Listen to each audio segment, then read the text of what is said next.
Good morning, and welcome to our reflection on the fourth Sunday of Easter.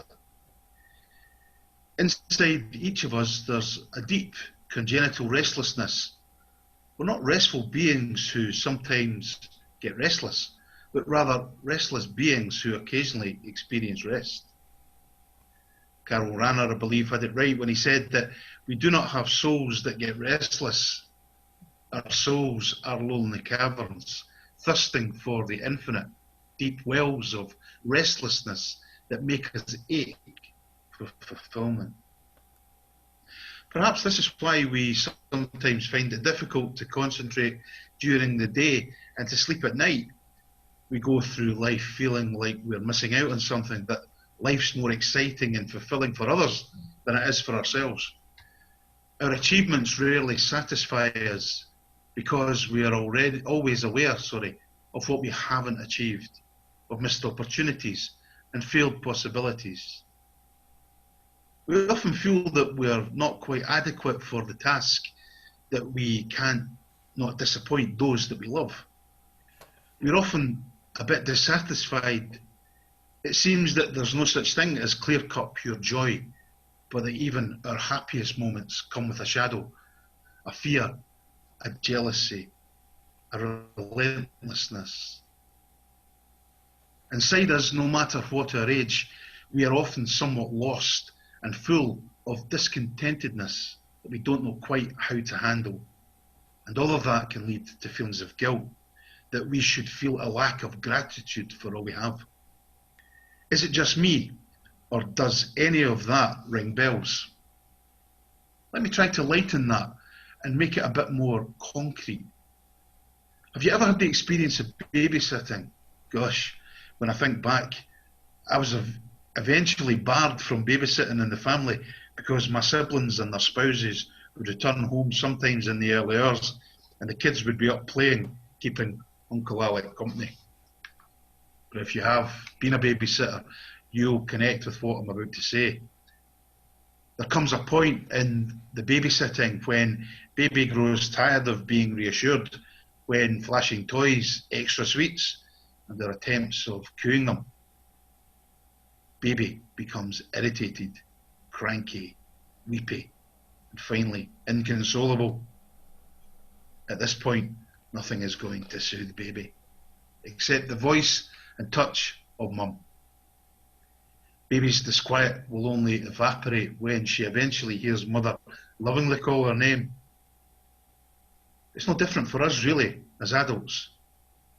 As we try to come to grips with our congenital restlessness, we can distract ourselves for a while, be titillated by flashy gadgets and gizmos, be soothed and lulled by sympathetic voices, and momentarily even be content in the absence of a real mum.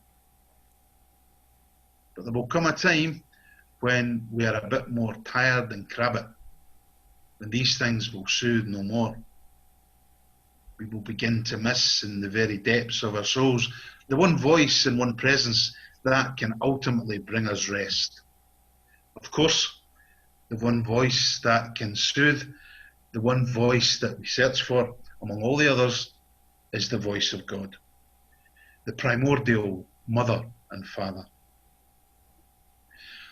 Ultimately, we reach a point in life when there's an ache, a loneliness and a sadness inside us that no one can still and comfort other than the one who ultimately brought us to birth.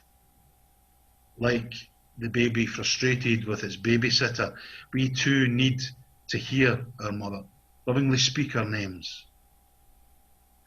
The Gospel of John opens very differently from the other Gospels. There are no infancy narratives. Right at the beginning, we meet the adult Jesus, and the first words he speaks are a question. What are you looking for? John's whole Gospel tries to answer that question, and does so only towards the end. On the morning of the resurrection, Mary Magdalene meets the newly risen Jesus, but she doesn't recognize him. He approaches her and asks, in words that repeat his question at the opening of the Gospel, "What are you looking for?" She explains that she's searching for the dead body of Jesus. He says just one word to her in response: Mary. He calls her by name, and in that, she not only recognises him, but she hears precisely what a disconsolate baby cannot hear in the voice of a babysitter, the voice of the mum, lovingly pronouncing her name. In Jesus' response to Mary Magdalene, we learn the answer to life's most fundamental question: what do we ache for? Ultimately, all our aching is for one thing: to hear God lovingly and individually call us by name. There comes a moment in the night for each of us when nothing will console us other than this: hearing our names being spoken by the mouth of God. I believe that this voice of God comes to us in different ways. It comes through the Word of God, especially the Gospels. So we need to take some time to read and reflect.